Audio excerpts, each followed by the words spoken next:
Welcome to the Warrior Razor podcast. We're your hosts, Angela and Kerry. We all need help and support to stay focused and challenged to courageously pursue the life God has called us to live. What we do matters. Here on the Warrior Razor podcast, we seek Jesus first and use the skills, talents, and passions He has given us second. I am so excited to introduce today's guest, Sharon Griner. I recently met Sharon at a Christian nonprofit connection event, and I'm going to be honest, from the moment we started talking, I knew I'd found a new friend and a new sister in Christ. So as she shared her story, it really became so clear that God is working just so beautifully and powerfully through her life and in her life. She's got 21 years in the nonprofit world and a decade at Common Ground Free Store Ministries. And she'll share with us a little bit about that specific ministry on our conversation today. But Sharon's heart and her vision for serving her community are just so inspiring. So get ready for a powerful and uplifting conversation. We cannot wait for you to hear her story. So let's go ahead and dive in. To start your day, keep your head up, marching on. Don't let nothing stand in your way. Don't let nobody tear you down. You got to proudly wear your crown. Well, we are so excited today to have Sharon on the podcast. You heard a little bit about her from Angela in the introduction, but we want straight from your mouth, Sharon. Tell us a little bit about you before we deep dive into some of the questions we have. Just anything you want us to know to get to know you a little better. Well, sure. My name is Sharon Griner. I am the executive director of Common Ground Free Store Ministries in Delaware, Ohio. I've been there about 9.5 years. I am married to Jason, who is my best friend, and we have 4 daughters, Ashley, Amy, Alyssa, Aubrey. That's a lot of estrogen. Even our dog Sadie is a girl. Man, poor fella, poor dad, Jason. Yeah, so well, we'll probably get into this later, but received a call on my life about 21 years ago to do nonprofit ministry, and it's really been a ride.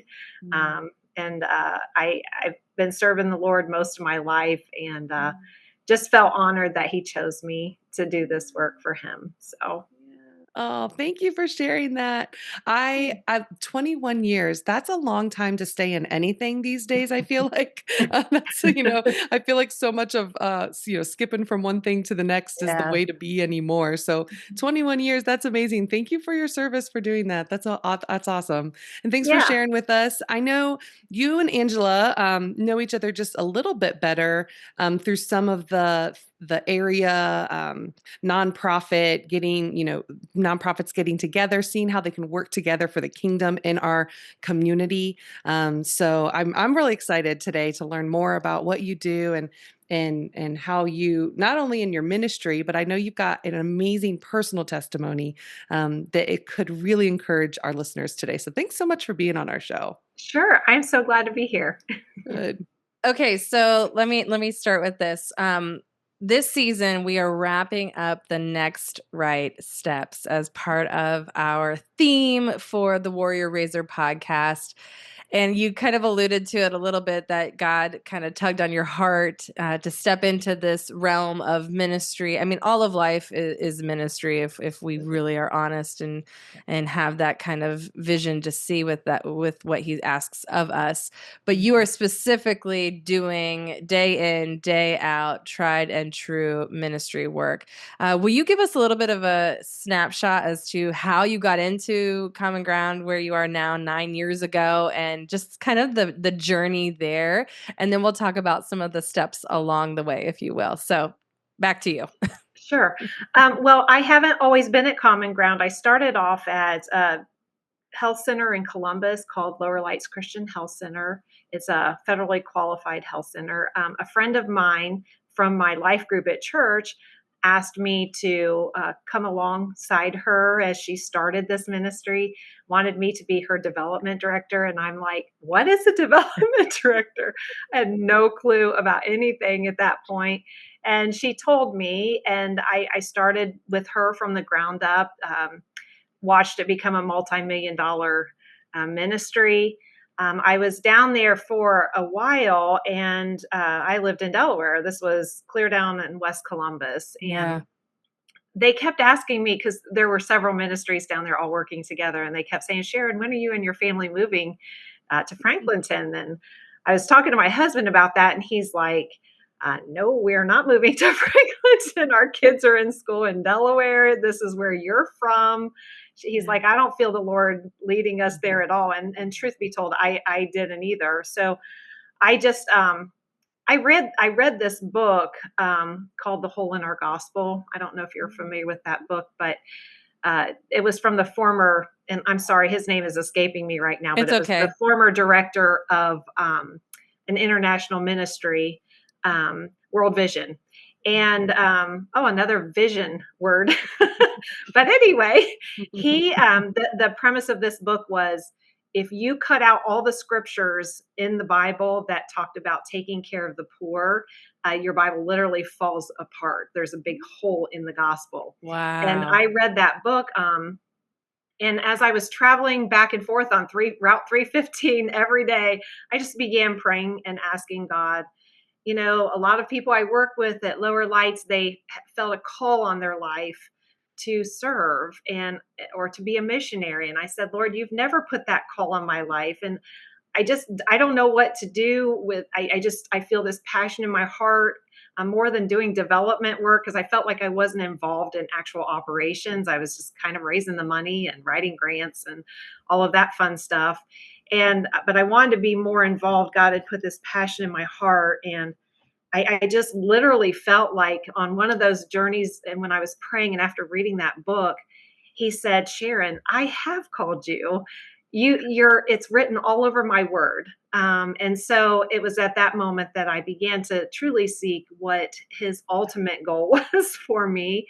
And he led me to my own hometown, my own community, to work with Common Ground Free Store Ministries. And I've been there ever since. So I don't know if that's where I'll be forever, but I just know that forever, while I'm living, I will be doing this kind of work. I can never go back to anything else again. This is what he's asked me to do for the rest of my life. So that's kind of how I got here. That's the short version. That's That's amazing. I love to hear that you said yes to that initial use of your skills. I mean, nonprofits need people to write grants, need people to develop, to Yeah. fundraise that money. But then to be close enough to God to say, hey, but I feel a little disconnected. And then him honoring that through giving you the next step for the free store there is so cool. So cool. And I don't think, if there's a willing heart out there, and there are people who want to do something special, and everything we do is special. My husband works at Huntington Bank, and Yeah. he prays with people at Yeah. this secular job 2 or 3 times a week. There's someone asking him for prayer. And so he uses us wherever we are. But if there's somebody who's feeling God tug on them for something different, I think if we have a willing heart, he's never going to say no to that, because Right. like it says all over his word, we are to care for other people, love other people, and to meet their needs when we can. So I don't know. He just put that passion. I saw it displayed in my parents' life, my whole life, just how they were so giving to other people. And I just think that passion was instilled in me to make sure that people are taken care of the best that I can do that anyway. Yeah, you talked about that's awesome about the journey that you've been on, and the model that you've seen in your parents. But I want to go back to when you said you were driving back and forth on 315. That's a route here in Central Ohio for those of you that aren't here locally.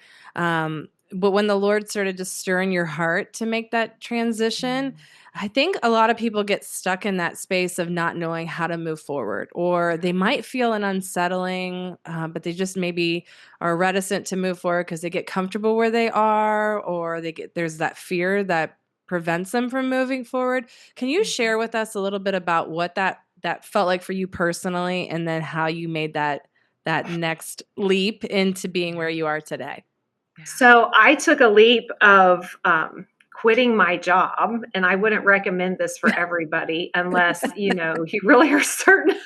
But I literally felt that God was saying He was going to use me in my own hometown. So it didn't go straight from I quit my job there to common ground. There was a lot of in between where I started my own nonprofit in my church, and we did a summer day camp for children. So it was free to them to come. It was trying to find nice,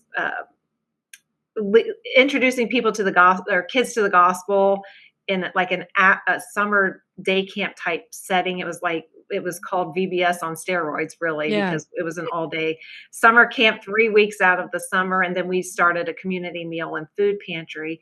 So I started there. It was volunteer. I did not make any money doing that. And so I was just kind of on this journey of trying to figure it all out. I would visit other nonprofits, trying to figure out how to go about doing what I was doing, and just praying and seeking the Lord and where He wanted to lead me. And it was during that time, actually, that my husband lost his job. And so I feel like some of the things that I've been through with this journey was Him taking me to a level where I could understand better the people that I would be serving. Yeah. Wow. I didn't have everything all together at some points. We had to trust completely on the Lord for our income, for our resources.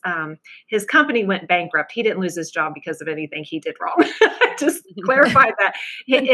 But it really was a faith journey where we were actually living what we said we believed. And Wow. but I've said it over and over again. I've had extreme medical bills in our family, just all of this. These are some of the things that the people that I've worked with deal with every day. And I feel like God kind of humbled me a little bit to get me where I needed to be able to serve with a more empathetic and compassionate heart, and able to help people better. But I think, gosh, man, sometimes we're like, Lord, why? Why do we have to go through it? And He's like, no, I'm just refining you and shaping you to look more like me, to have compassion like I do, to see others like I see them. And I think while it might not be fun in the middle of it, sometimes we would, most of the time, at least for me personally, I know I can look back on those moments and be like, you know what? I really wouldn't give it up. I wouldn't give up that experience, as hard as it may have been, because of what I learned in the outcome of it. So, yeah. Right. And it was during those times, sometimes when we go through the hardest times is when we feel closest to the Lord. And actually, when, things improved drastically for us, I actually kind of missed the total, and not that I'm not always dependent on the Lord, but there was moments of desperation, and I kind of missed that, because it was the season where He was closer to me than ever because of the hardships that we were going through.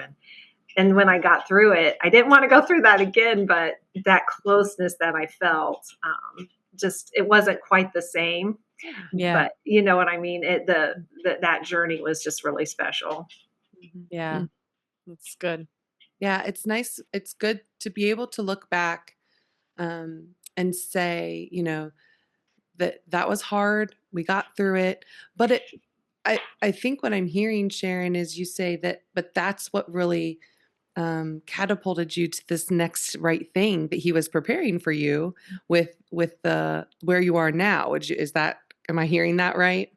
Yeah, everything that I've been through, from the moment that my friend said, "Join me on this journey," to today, has been a preparation for the next step. I can look back and say, "Oh, I get that now," Yeah. or or I see it. I've gone through situations that I wouldn't have known how to handle if I hadn't have been through some of those former steps. So, yeah, I mean, that's what he does when he calls us. I mean, he takes us every step of the way. He never shows us the whole picture, because if he did, we would be terrified and we wouldn't be able to Yeah. move. Absolutely. But he is faithful and gracious the entire way. You talked about how you did the VBS on steroids in that interim. And if you did have the totality of the vision, if you had seen like, okay, I'm going to end up here in common ground and it'll be good and fruitful and a beautiful thing, you might not have really done the work in that season, because it maybe didn't seem like it was in that same wheelhouse, or it didn't look like the thing that you would finally do. But I mean, everything that I've ever done, even if it's been a blip on the radar, totally for free, completely volunteer, and people are like, why?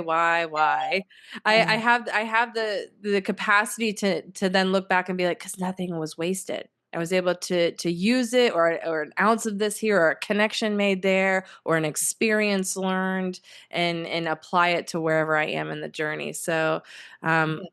I'm sure you could probably even say the same for the VBS on steroids. Actually, that was so fun. It was exhausting, but it was so fun. And if I ever got the chance to do something like that again, even through Common Ground, I probably would try to put it together.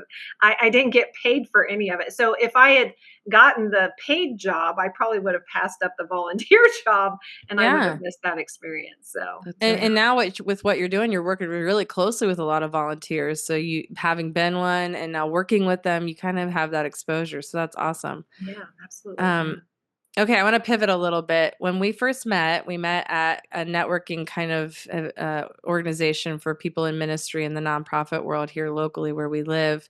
And you had an eye patch. And I asked you, because I have my nurse hat on every once in a while, and I asked you if you just had surgery or something done. And so you were me. I'm sorry, I'm just a nosy person, but this is how I am when I'm first meeting people. Nothing is sacred. So will you share a little bit about how that part of your journey and the story with your eye and your vision, if you would?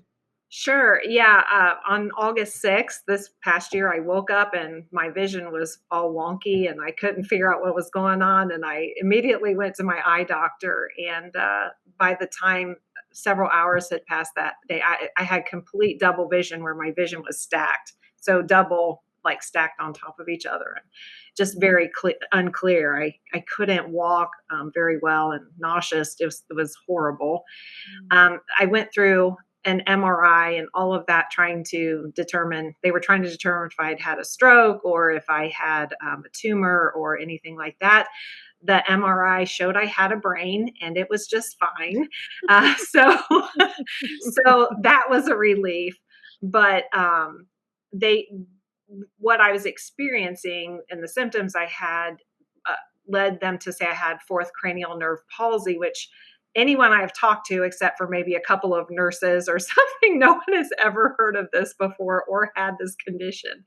And so a lot of anxiety came with that, because they kept saying, someone my age, this just isn't common. What is going on? And in fact, I still have an appointment with a neurologist on December 31st to kind of figure out what next steps are, or if this is going to happen again or whatever. But yeah, for 3.5 months, I wore an eye patch. I had to cover one eye just so that I could see singular vision and somewhat function. I couldn't drive. There's just a lot of just the unknowns with this, just kind of just threw me for a loop, and just really felt like, well, I know that, the devil's always involved with these things, because you know, I was declaring all out war on him because I was just tired of his schemes. Then this Right. happened, and it kind of knocked me down a little bit. And just like I said, I couldn't drive, so I was dependent on people for everything. And I'm a very independent person, and I worked from home a lot. I felt alone because everybody else was still going out and doing their thing, and I just wasn't comfortable even going to church sometimes, because big spaces just really did a number on my. I would be nauseous and off balance, and I fell a few times. It just wasn't pretty at all. Then, no change for a really long time. But, when I first met you, Angela, you prayed over me in that for Delaware meeting. And, it wasn't long after that, and a couple other people praying for me specifically, that it started improving. I still have a little bit of double vision. I have a prism in this side of my glasses, so that because when I look to the right, it's still double vision, but straight ahead I can read again, and I'm driving and pretty much back to normal at this point. But yeah, a couple of people said to me how ironic it was that the visionary of this nonprofit was having vision problems, and went on a trip with my husband to his parents' cabin and in Indiana, and we went into the store that had a sign in it that you'll see a copy of it behind me. Um, the exact words are, sorry, wrong way. God has a vision far greater than my sight. And that just stuck out to me in this gift shop. There was nothing else like it around it. It was like it was out of place, like right in my line of vision where I could see. Awesome. And I loved it. And it just really resonated with me. I just felt like that was a message directly from the Holy Spirit, Yeah. just telling me, God's got this. He's got you, Sharon. He's holding you. You're going to get through this just fine. And so anyway, my staff knew, I told a couple of them that story, and they recreated this. I didn't buy the picture because it was really expensive and it was big. And I took a picture with it, and my staff got this one that's behind me for Christmas. I think you even showed me. I was looking for my text. I don't. You even showed me a picture of you holding it in in the the store. store, and I was like, "Oh my gosh, that's so perfect." Read it again to us. What does it say? God has a vision far greater than my sight. Wow. Now, and I know that is, metaphorical sight, but for me, it was physical sight as well. And it just really, really spoke to me that no matter what happened with my physical sight, God, even if I lost my sight, God still has this vision and this plan for my life. He's going to carry me and not leave me or abandon me or leave me hopeless or helpless. So I don't know. It just I cried in the store, and then I cried when they gave it to me, because that was just the most thoughtful thing. And now it has a prominent place where I can see it every day. But yeah, God is just He is so faithful, and He is so good. He's just proved Himself over and over again in my life. So no turning back. That's all right. That's all right. As you're talking, Sharon, I'm picturing the woman. We have mostly women that listen to this, though. Shout out to some of the men out there. My husband, Angela's husband. Jason, But Jason, you'll listen to this. But the woman who's sitting there thinking, yeah, like I can say those things, but I'm in something really hard right now. Where did you, or any tangible things you did, or passages you read, or songs you listened to, or habits you had that really helped you to put your money where your mouth is when it comes to declaring that, yeah, I trust God, like He has this bigger vision for me? Well, for me, good.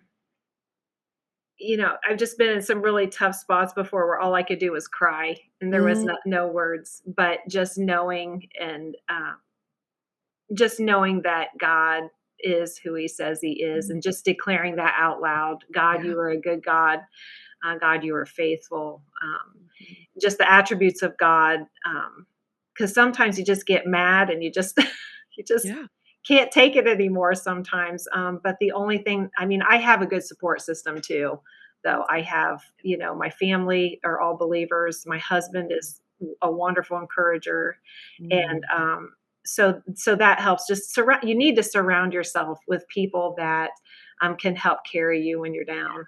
It's important to be involved, whether it's, some kind of life group or church group, or, like Angela said, her tribe, you Yep. gotta, you have to surround yourself with godly people who have faith.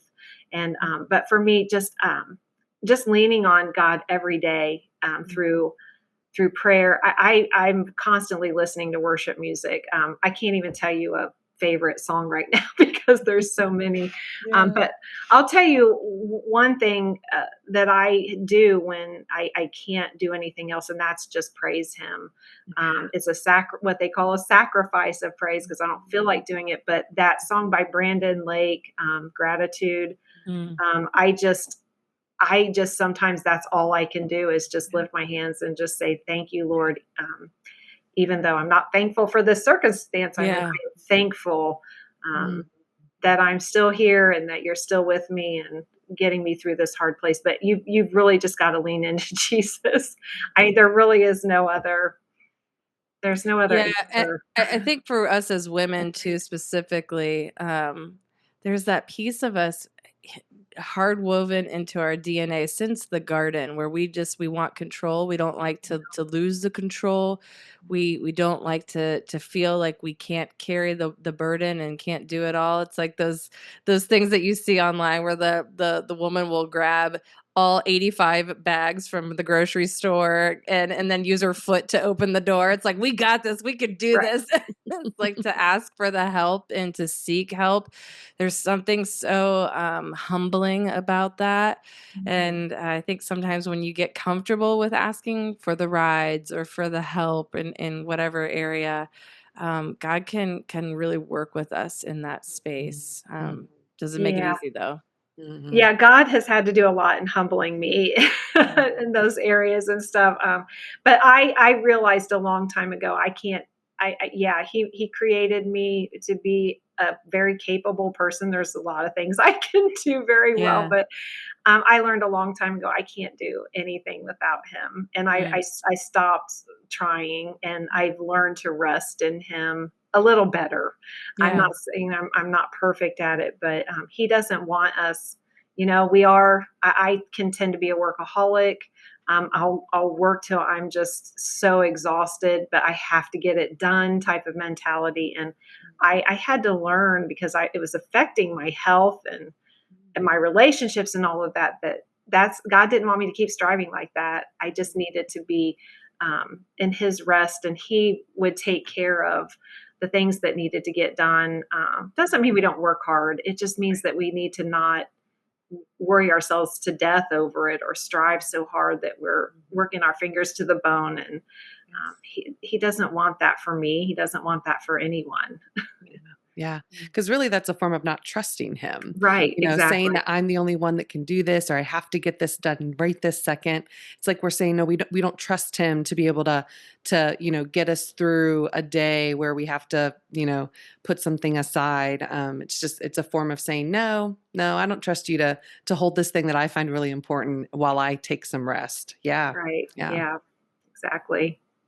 Yeah, and then it's like, okay, well, what's the root of that too? Like, why do we think that we have to hustle? There's been so many times in this last season with just a shift for me personally within transition with my career, where I've had to ask the Lord, "Did you ask this of me? Mm. Or do you want me to hustle this hard or do this specific way?" And I keep hearing on repeat, Angela, depend on me. Just depend on me that I will make the inroads, I will make the connections, I will fulfill your dreams. You don't have to hustle. Now we have to work. We partner with Yeah. Him in this life. Like we just can't sit on the couch and just expect all the things to magically appear. Wouldn't that be something? But but no, it's like Carrie and I have chatted. There's no true balance in of like I think work that's a life myth. balance. Yeah, it's a myth. Mhm. But to prioritize things in the right order, and when He's at the forefront of that, when we center our day, our life, our vision, our mission on Him, Yeah, everything else falls into place. it Truly, really Yes, does. it does. Yep. Yeah, it really does. you have any last thoughts on the next right steps? I mean, pitfalls along the way. Whoopsie, shouldn't have done that along the way. We always are good for those. Well, I Yeah, have a they lot make of us feel better about ourselves. I have a lot of whoopsies, but they were all with me just trying to plow on ahead without Mm. waiting on the Lord. For I this is my first gig as an executive director, so there's been a lot of times where I just wanted to maintain so much control, and that didn't work very well. So, yeah. And then, I mean, we're moving into a building program coming soon, and I'm terrified of that. And but I'm going to wait on the Lord. I'm trusting Him because people are like, "Where are we going to get the money?" And I'm like, God has all the resources we need. And I truly believe that. And I truly believe this is going to happen a lot quicker than people say it's going to. But the key is to just always trust in Him and not try to force it along the way, but just to, I'm going to keep praying and keep surrendering to Him and knowing that He has everything that we need. So, And when you have those big visions as an executive leader, it can be really hard because not everybody's going to get it. Not everybody's going to I don't think God gives everybody the same vision He gives you as the leader, and so to really fully trust in Him that what He's telling you is true, and then doing your best not to, not to